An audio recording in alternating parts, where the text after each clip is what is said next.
Hi, I'm Ellie Waddington, a hypnobirthing teacher, positive birth advocate, and mum to two feral but adorable children. You are listening to the Bell Mama Hypnobirthing and Positive Birth podcast. This podcast is here to empower you with the tools, knowledge, and confidence you need for a calm, positive birth experience. Together, we'll tackle the big questions, bust some myths, and share practical tips for your journey into motherhood. Plus, you'll hear inspiring real birth stories from mums who've been there, and expert guests sharing their wisdom and insights. Whether you're planning your first or adding to your tribe, I've got you covered, so let's dive in.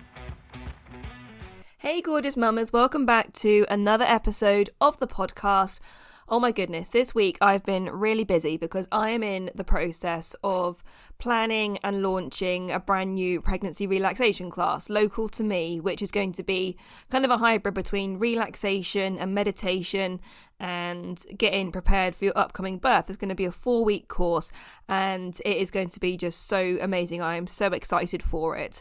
And this week I've been scouting out local venues to me to try and figure out where would be the perfect fit, the perfect vibe of what I'm going for. And I think I have found the perfect one. I didn't want it to be too big because the classes themselves, I want it to be quite a small kind of intimate group of women, maybe 6 or 8 women maximum. So I don't want the space to be too big for a small group of women, if you know what I mean. But I think I found the perfect one. And yeah, I am just so excited for this. So if you were in the northeast of England and you think you might like to come on to a pregnancy relaxation course with me, make sure that you are following me on Instagram so that when booking does become available, you are one of the first to know and you can book on, because it's going to be really limited spaces. So yeah, it's going to be so luxurious. It's going to be so relaxing. It's just going to be such a really kind of personal, amazing experience. And I cannot wait for you to experience this. So anyway, this week on the podcast, I have a birth story from Ashleigh, who is a member of the Hypnobirthing Toolkit. So she did my course and it was so funny in the beginning, right? So Ashleigh is actually a fellow hypnobirthing teacher. And so when she first purchased the course and I saw her name pop up, and I was a bit kind of stunned at first. But then I reached out to her and I asked her, I really cringe when I think about this now. But I asked Ashleigh, are you thinking of running your own online course? Are you trying to get inspiration or ideas? Like, I would have been more than happy to support her if that's what she was doing. But then she said, no, I'm pregnant and I'd like to do your course.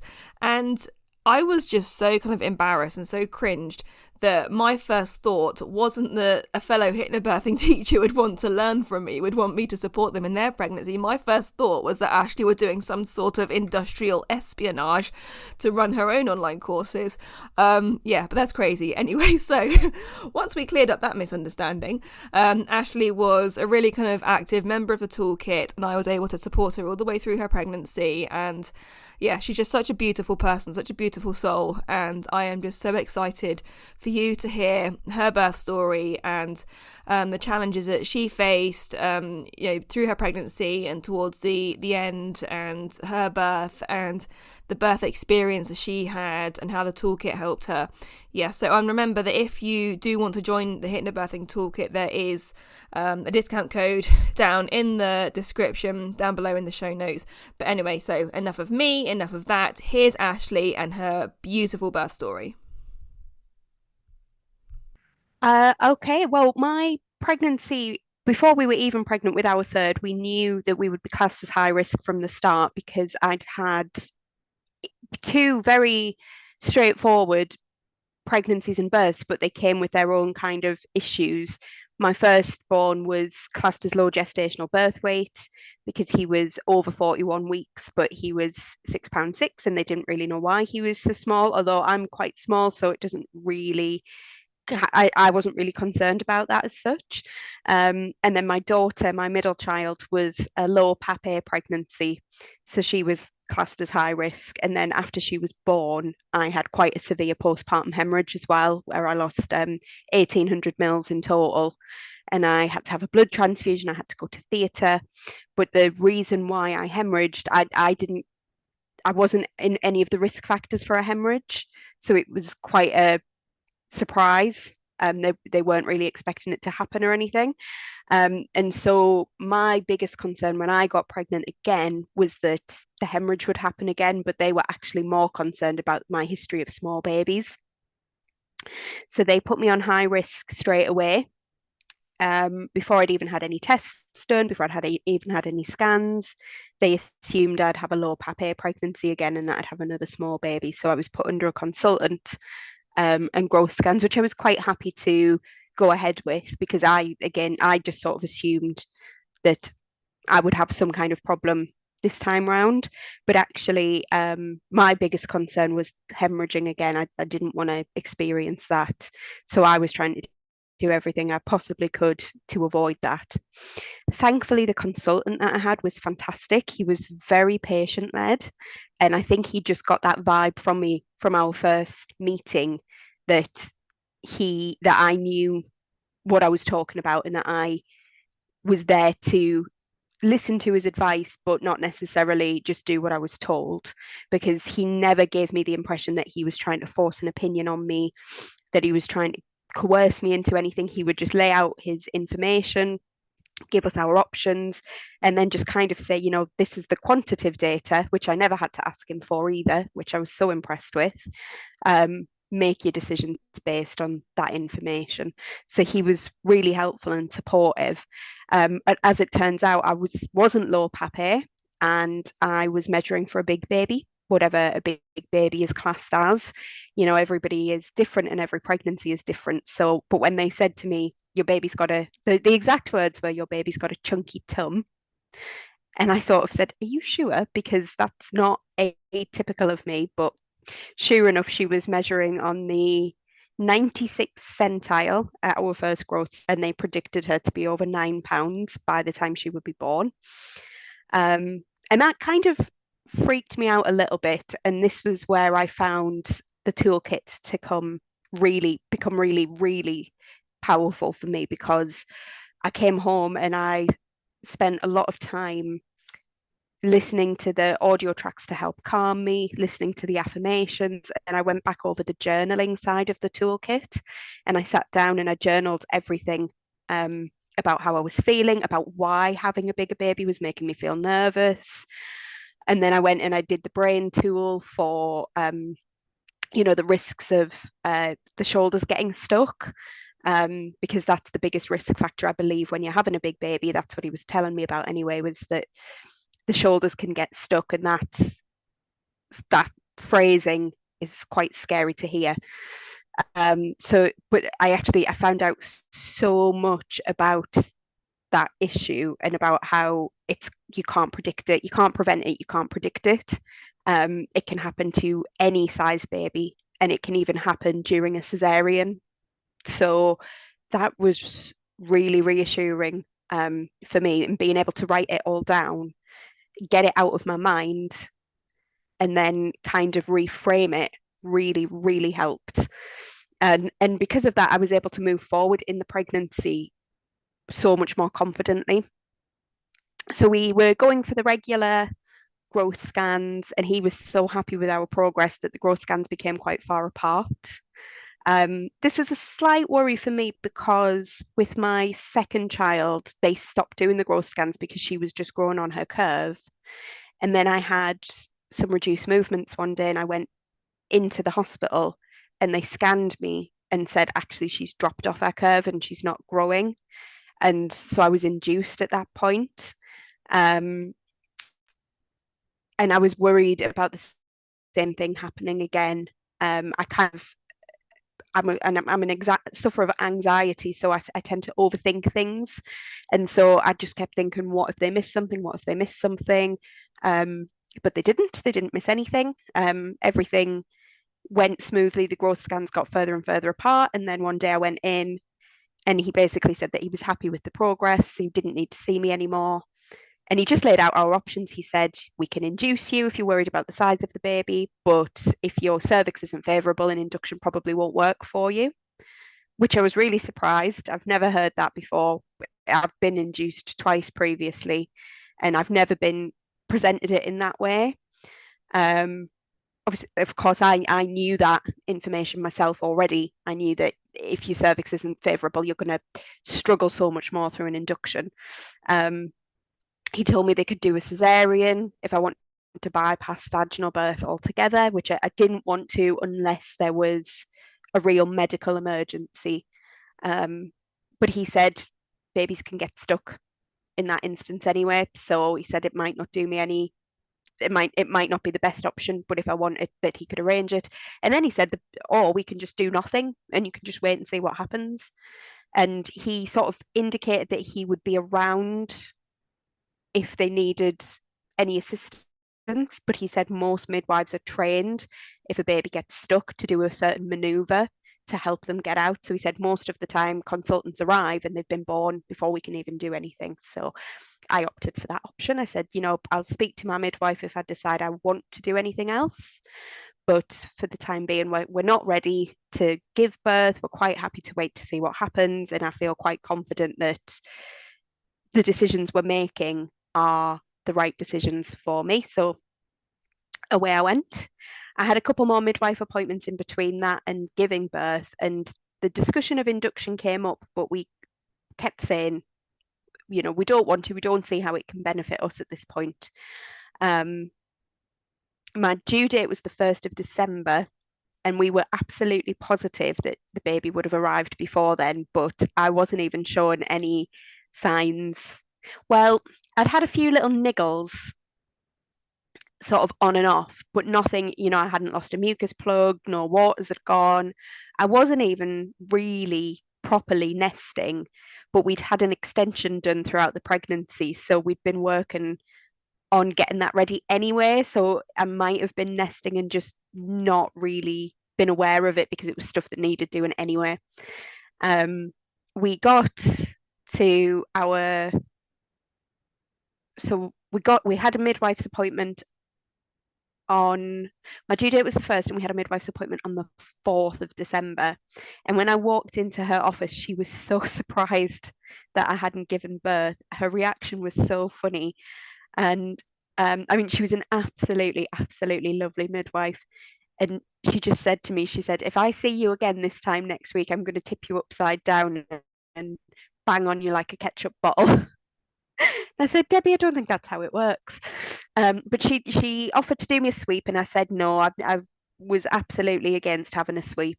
I said to her, we're going to have a discussion about what our cut-off is for when we would accept an induction if we would want to, and we'll talk about that at the next appointment if needs be. And she felt my tummy, and she said that the baby was so low that it couldn't go any further without coming out. So that was promising. And that was really exciting to hear. I've never gone into labour on my own before. So I was one part of me was so concerned that I wouldn't, but I kept telling myself, a baby will come when a baby is ready, and I have to trust that my body is doing what it needs to do. And I know that the process of labour is a much lengthier process than we realise. It starts before we are even aware that it's going on. So I kept telling myself that, and we went home. We went for a big walk, and I was cleaning the floors like a mad woman with, sweeping, mopping, hoovering. And it was just one of those things that I was like, for some reason, the floors had to be cleaned and mopped before the baby came. I don't know why. But and I was just trying to make sure the house was nice and tidy. And I thought, right, I'm gonna just sit and rest. I'm gonna just do what I've been doing over the past couple of weeks. I've been really trying to boost my oxytocin. And then we got the kids from school and did our normal afternoon. And then that night after they'd gone to bed, I was playing Hogwarts Legacy on my son's Nintendo Switch. And I just sort of became aware that what I thought were Braxton Hicks were actually coming quite regularly. They were far apart, maybe it's once every 20 minutes, but I thought, actually, there's a bit of a pattern here. Maybe something's happening, but I just told myself it's probably nothing. Let's just pretend it's nothing. I'm not even going to get excited. And after about half an hour or so, I thought I'm going to sit on my birth ball, because if I start moving about and it goes away. I know that it probably is nothing. So I said to my husband, I kept repeating that phrase. It's probably nothing, but I'm going to sit on the birth ball and just continue playing on the Switch. And he took some videos of me, which I didn't realize, of me sitting playing on this Switch while I was on the ball. And then at about 10:30, I think it was, decided I'm going to go to bed. I said, again, probably nothing, but if it's something, I want some rest because we could be up all night. I was totally prepared to be in it for the long haul. So I thought, right, let's go. I went to bed and I put my fairy lights on and I listened to the positive birth rehearsal track. And then I just sort of lay and just relaxed and I would doze off and then I'd get a sensation and I'd just be able to breathe through it. I just did the birth breathing and would doze off again. And this continued for a few hours. And then at some point, Rob came to bed. I'm not sure what time, but at some point he was there and hadn't been before. And I realized at about 3 in the morning that I couldn't lie down anymore. And I got up on my hands and knees and I was kind of rocking backwards and forwards and breathing. And this woke him up. And I just said, it's getting real now. It's getting intense, and I need to move about. And he said to me, I think we should ring the hospital and our parents because his mum was going to come and watch the kids, and my mum was going to meet us at the hospital. She hadn't been there for my previous two births, and she was absolutely determined that this one she was going to be there for. So, but I just said no. It's too soon. Like I've only just become aware that these sensations are quite intense. They'll just send me home if they even see me in the hospital. Um, and he kept pushing it in the most gentle way possible. He kept saying, I really think we should. And I kept batting him down and saying, no, it's too soon. And eventually he just went, Ashleigh, your contractions are 2 minutes and 50 seconds apart, or something around that number. He went, we need to speak to the hospital and we need to get my mum here, like now. So I was a bit taken back by that because I thought they were still quite far apart. I hadn't realized that they were so close together. So he got up and he started dashing about the place and doing things and I just got myself ready. I went to the loo, I brushed my teeth and got my birth comb and I got my lavender bag and he would stop every time I got a contraction, come rushing over and like let me lean against him and he was whispering all of these words of encouragement to me. And then my mother-in-law arrived. We spoke to the hospital and he was the one that rang. He rang and said, my wife's in labour, this is what's happening. But they still wanted to talk to me. But I could barely speak to them really at this point. They were asking me how far apart my contractions were. And I said, I've got no idea. He's got an app. I don't know where he's gone. He's gone to do something. I don't know where the app is. And then I had a contraction while I was on the phone. And she said, right, come in. We'll examine you. If you're not 4 centimeters or more, we'll send you home. And at this point, I thought they can't possibly send me home. If they send me home, I don't know what I'm going to do. I had a transfer kit ready for the car journey with my earbuds in. I had a playlist I was going to listen to, an eye mask. I didn't use any of that in the car because by the time I got in the car, I was so focused on the contractions that I couldn't think about doing anything else. And the hospital, thankfully, is just a very short journey from our house. It's not even a 10-minute drive. And there was no traffic on the roads because by this point it was nearly 5 in the morning. We got to the hospital and the walk from the car park to our maternity unit is really, really long. It's at the very furthest point of the hospital.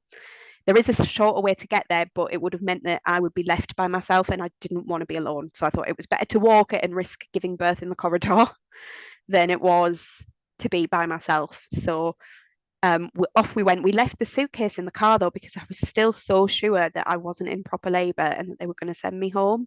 Even though all the signs were telling me otherwise, the fact that I couldn't even get together my eye mask and earbuds, which I'd been so determined to use, should have told me more. But I think I was just so determined to ignore labour for as long as possible. And I was actually laughing walking down this hugely long corridor as I was contracting because it was so unbelievable to me that it was happening like this. So we got to the pregnancy assessment unit and they offered to examine me, which I was happy to accept because I'd always said in my birth plan that I was happy to have an examination upon arrival, but then after that, I would want them on my request only. So she examined me and she just like looked at me and said, right, so I can feel your waters are bulging and you're 8 centimeters dilated, which was funny to me because I'd written out a positive birth visualization and I had said that when I got to the hospital, I wanted to be 8 centimeters or more dilated. I was wanted to do all of the work at home basically. So the fact that I was 8 centimeters dilated just meant quite a lot to me. It was quite special for me. And so I said to her, is the birth pool available? And she said, no, there's somebody in it, or there's somebody about to get in it. But then she said she's having problems with her blood pressure, so she might not be able to get in it. But by that point, I started to prepare my mind for not being able to use it. And I'd had in my birth plan that if the pool wasn't available, because there's only one at Durham Hospital, that I would use the bath or shower in the room that I was in. So I was kind of already starting to switch into that expectation and just kind of let go of the pool. But she went away and she came back and she said, actually, the lady isn't able to get in it.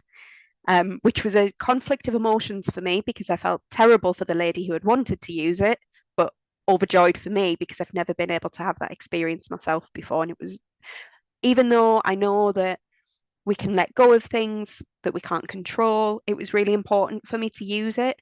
And so it felt like it was just meant to be for me. And I've even now saying that I feel really guilty for the lady that didn't get to use it. But it meant that by the time I got to the pool, which was really far away from where I was, it was filled.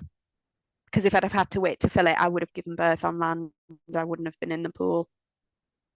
So I got into the room anyway, and the midwives were so incredible because they were just so sort of hands off. They were asking me questions, and I was on autopilot by that point, I think, because I couldn't tell you what kinds of questions they were asking me. They needed to put a cannula in the back of my hand. This was something I'd pre-consented to because if I hemorrhaged again, they didn't want to have to be doing it at that point. They wanted to be ready to go.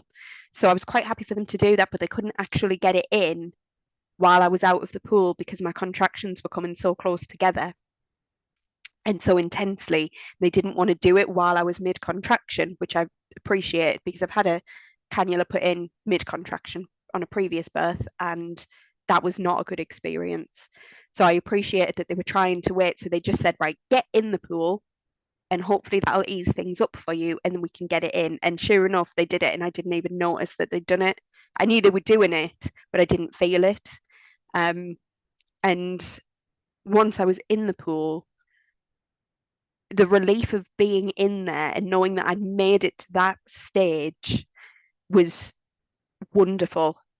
I do think that I didn't benefit from the pool as much as I would have done if I'd been in the hospital earlier on, if I'd been labouring in the hospital and gotten in. But because by this point, I think that this was the point that I was going through my transition because I was starting to really think, I'm not sure if I can do this. Maybe I need to get out of the pool. I think I need a bed. Um, and there was a part inside of me though that was saying, you can do it. You don't need a bed. You don't want a bed. You want to be in the pool. This is the best place for you to be. But the other part of me was trying really hard to override that. And thankfully it didn't. Thankfully I was able to keep in that sort of zone, knowing where I wanted to be. But I think because I was at that point, I didn't get the full benefit of feeling that kind of relief from the sensations as much as I would have done because they'd built up to that point. Just being in the pool alone though was just, it was so nice. It was so lovely. The room, they lowered the lights, and the birth pool room at Durham it doesn't look like you're in a hospital. It's it's just so lovely. They've got the wall decorated with affirmations. Not that I was looking at them. I found this out after the fact. At this point, I had no idea what was going on around me. I was completely in on myself. I was just aware that Rob was on the other side of the pool, whispering in my ear. I heard somebody shout. It was really funny because my mum was on our way, and I kept thinking, she's not here yet. She's not going to make it. I could feel the baby starting to crown when I heard somebody shout, "Oh, here comes Tracy." And in she ran. And she said to me afterwards, she said I was literally running down the corridor to the room because they were telling me that I had to be quick. But sorry, I got a bit sidetracked there. Once I was in the pool, the urge to bear down was overwhelming. It was like she waited just long enough for me to get in, and then she was like, "Right, I'm coming. I'm not waiting any longer." And I get quite impatient when I'm giving birth, so I try really hard to stay calm and breathe it out. But once I'm giving birth, I want the baby out. So I go sort of full force for it. And I was making such loud noises. And the midwives just kept saying, just listen to your body. You're doing great. Just, you can do it. And they did use a handheld Doppler to try and listen into the heartbeat, which I've only just remembered. But I don't think they could even really get it in the right position, so they just stopped straight away. Which I was really worried about them trying to get me to stand up and things, but they just backed off. They were looking at my progress with a mirror, and just again coaching me through it. And then I felt my waters go, which again is an experience I've never had before because I've only ever had them broken artificially. So that feeling of them going was just I was in fact actually I thought I'd wet myself in the pool, but they said, "Oh, your membranes have gone."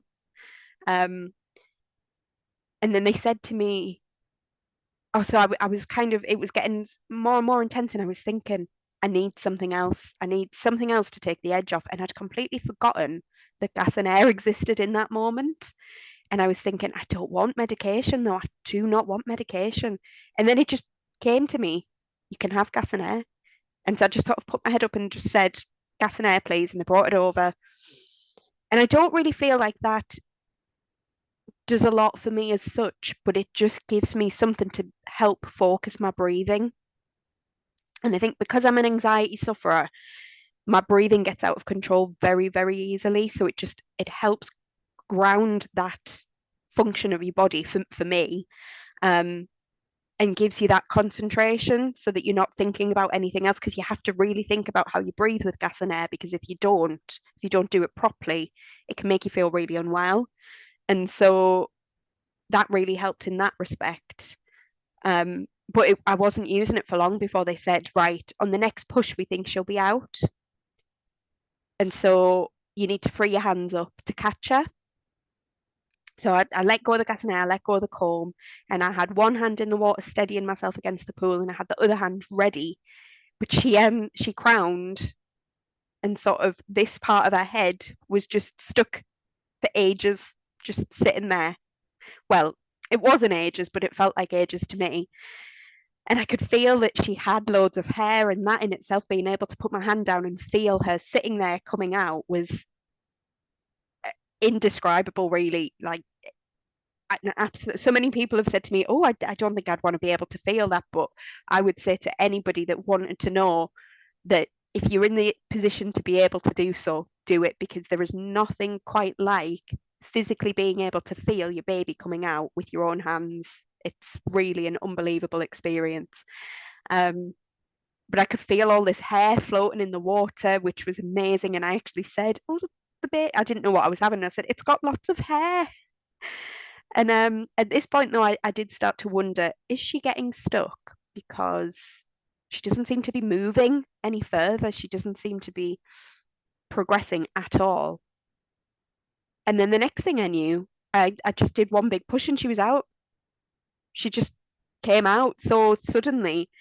And they said to me, "Right, don't sit back because you'll sit on her." I must have rocked back or something, because they don't do it. You'll. And they said, "Right, just get a hold of her, bring her out face first." And she was just up, and I looked down and I just shouted, "Oh, it's a girl," and put her on my chest.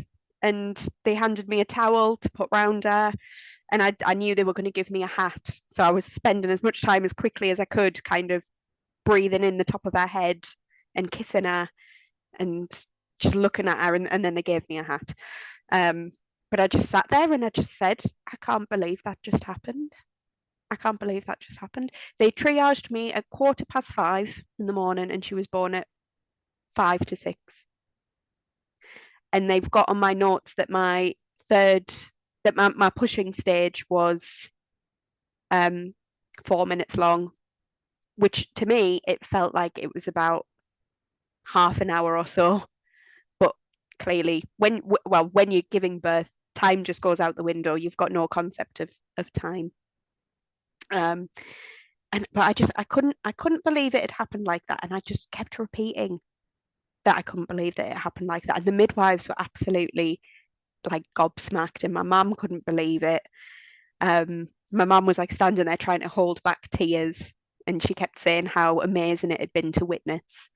And then because of the previous postpartum hemorrhage, they then had to kind of move things forward a little bit, which I appreciated because I did not want any signs of it happening again to be missed. Um, so they said, right, take your time, but we think it's better that you birth your placenta out of the pool so we can keep an eye on things. And I had opted for a managed stage placenta birth because that's what I'd done previously. And it was an issue with my uterus not contracting properly that had caused the hemorrhage with the second birth. So I wanted to be sure that they were hands on with that part of things, just in case it happened again. So eventually I stood up. They got me into the side room, which had the bed. I got on the bed and they gave me the injection. Placenta came out with no bother, and I'm pleased to report that there was no hemorrhaging. There were no issues at all. I had a second-degree tear, which I'd expected because I'd torn both times um, previously, but it was a lesser tear than the previous two, because with the previous two, I had multiple tears. So I had second-degree tears, I tore my clitoral hood, and I had a slight internal tear with my second as well. Um, so this just very small second-degree tear was quite a surprise for me based on what I'd had previously. So they repaired that for me. You have to wait an hour after a water birth before they can stitch you. So they just kind of left me with the baby on my chest, and they were in and out. They came and after the hour they stitched me up, and then they did the checks with her, and we sort of tried to guess how big she would be. I mean, she looked chunky, but we all agreed that she would be below 8 pounds. There's no way she could be above 8 pounds. She was £8.10, which was absolutely, after having a £6.6 and a £6.5. I could not believe it. And my sister, my mum had messaged her, and she was like, "Really? Ashleigh's had the biggest baby out of all of us. So out of me, my sister, and my sister-in-law, I've had the biggest baby. There's 2, 4, 5, 6, 7, eight children, I think, between us, 7 or 8." And I had the biggest one. We couldn't believe it. Um, so yeah, so that was that. She was a beautiful, chunky thing. And it's funny because even though she was bigger, she still looked so small to me. And then she latched as well, but I realized after the fact that she wasn't latching correctly. Um, they wanted to send me home on the day, so they did all my discharge stuff pretty quickly because everything had gone so well, and she was quite keen on feeding, and they didn't really have reason to keep me in. But then I couldn't get her to stay latched when she was latching, so they kept me in for the night.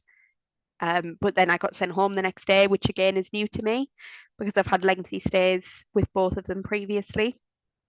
So when they sent me home that day, I couldn't believe it. When she came through and she said, "How would you like to go home today?" I said, "Really? Really? Can I actually go home?" So I missed my other children straight away as well. No, it hadn't been that long. I wanted to be with them Although I didn't actually then see them till the next day because they stayed at my mother-in-law's for an extra night just to let us settle in. But we had a video call with them. We just got home and it was just, it, there's not really a word. I keep saying it was incredible, it was amazing, it was wonderful, but it doesn't really feel like that covers it. And even though it was this wonderfully positive, incredible experience, there was a period of time after she was born where I struggled a little bit to think about it. And I think it's because it was intense, because it all happened so fast. But now that I'm past the postpartum dip in the hormones and am able to reflect on it a bit better, I wouldn't change a thing about how it happened at all, because the surface level stuff, I had a birth playlist planned. I printed these pictures with affirmations on. So they were pictures from our honeymoon and holidays and places that we'd been that we really liked, and they had lists of affirmations. And then I printed pictures, like a collage of the kids and a collage of our wedding, and I was going to have them up on the wall. Um, I had loads of snacks, loads and loads of snacks. Um, a room spray, a tens machine. I had everything. I had a backpack full of stuff, and it was my oxytocin bag. That's what I called it. And I didn't use anything other than my birth comb and my lavender bag because there just wasn't time to even think about it. And initially, I was a bit disappointed that at least my birth playlist wasn't on, because my middle child was born to the 6 o'clock news because we had smooth radio on, and she was born at 6 a.m. So I thought, I really want a song that, and it was a mix of music. I just thought, whichever song on this playlist is playing when she's born, I'll be happy with. But there was just no time to do any of the preparation. But the fact that I laboured at home and wasn't even really fully accepting that I was in labour until it was time to leave, and even then I was still trying to ignore that I was in labour.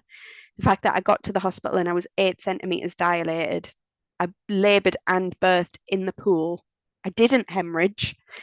It's all amazing. It might not have happened exactly how I had in my head, but that's not what it's about. It's about coming away from it and thinking, wow, I did it.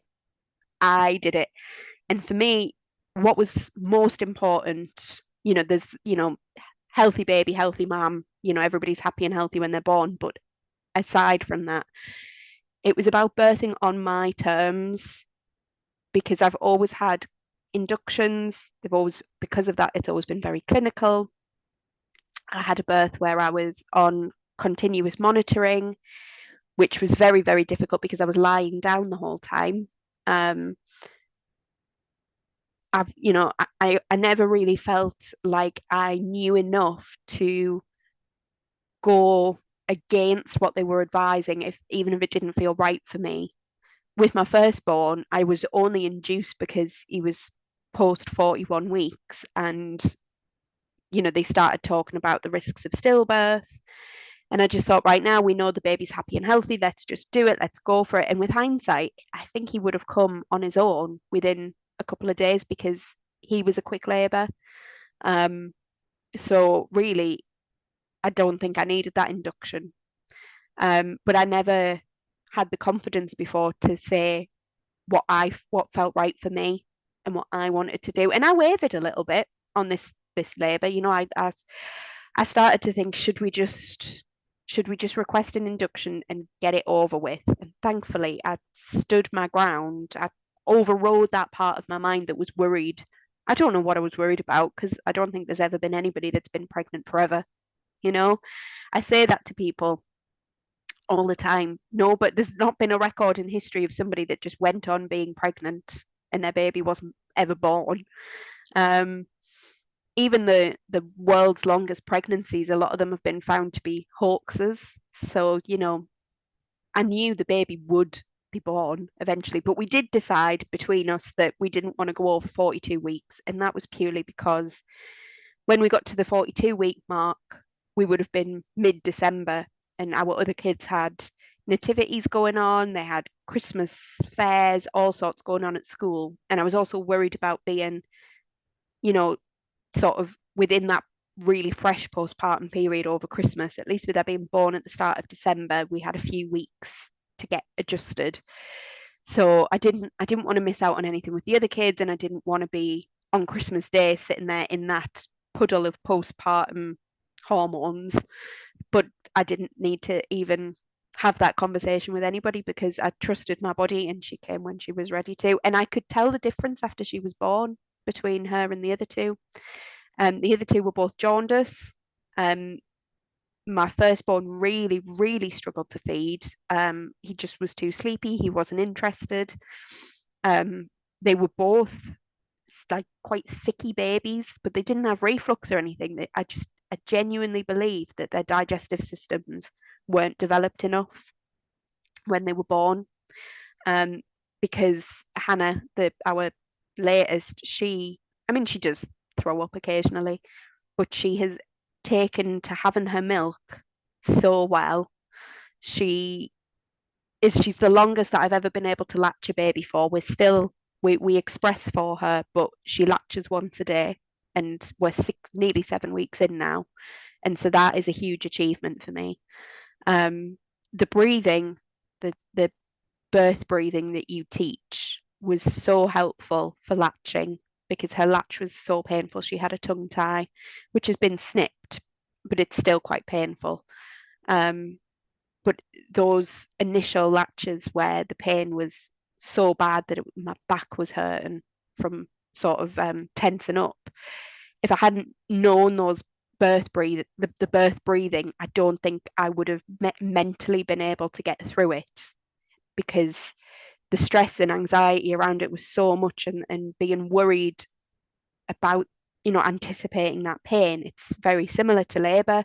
If you anticipate the pain, it's going to be worse for you because your body is going to tense up. You're going to go into um fight or flight response, and your whole system is going to do the opposite of what it needs to do. So that alone has gotten me through feeding. And yes, we decided to express, but I've expressed before. I've exclusively expressed for the other two. So that's where my confidence lies. I know what I'm doing. I know how to do it. And just the very fact that she's still latching off me once a day, that was amazing. Um, and I just feel with her, she's in that period now where she's going through the 6 week growth spurt, I think, and she's just come out of her first developmental leap. So now she's in that period where if you put her down, she's not happy about it. If you aren't feeding her, she's not happy about it. Basically, if you try and do anything that isn't just snuggling her in or feeding her, she's not happy about it. And I feel like that was really stressful with the other two. But with her, I feel much calmer around it all. Like I'm just talking to her and I'm just explaining, everything's okay. It's all normal. You're meant to be doing this and we're just gonna cuddle you and everything's gonna be fine. And the reminder that she will not be this little for long is huge for me. My middle child, Abigail, um struggles with her growth. She is really small for her age, and she has been on below the 0.4th centile pretty much her whole life. So she stayed like a little baby for a long, long time. She still only wears, she's coming into 3 to 4 size clothing now, and she's nearly 5. So she stayed a little baby for a long, long time. And Hannah is so much bigger and eats so much more. She's £9.5 as of yesterday. And I just know she's not going to be little. She's not going to be that little baby for very long. So I'm just trying to keep a hold of that as much as I can, really. And it's inspired me to continue with my own hypnobirthing practice because in the first few weeks I kept thinking I don't think I can go back to it because I don't, I just don't know what I can offer people. But that was clearly when you're coming through that fogginess, everything I think feels scary. But now I feel so inspired to continue with my own hypnobirthing practice. And I've got so many ideas for what I want to do going forward. And for what I want to do for the kids as well. You know, one day, hopefully, they'll have their own children. So to be able to support them through it, the way I've been supported through this pregnancy and labour would be the best achievement in the world. So I truly feel like Hannah being born the way she was born, it was all meant to be. Everything was meant to happen exactly as it happened. And that's incredible. Thanks for tuning in to the Bell Mama Hypnobirthing and Positive Birth podcast. If you enjoyed this episode, make sure to leave a review and hit subscribe on your favourite podcast platform so you never miss an update. I'd love to hear from you, so if there's a topic you'd like me to cover, or a question you'd like answered, or if you'd like to share your birth story, please get in touch by email or DM me on Instagram. Until next time, take care.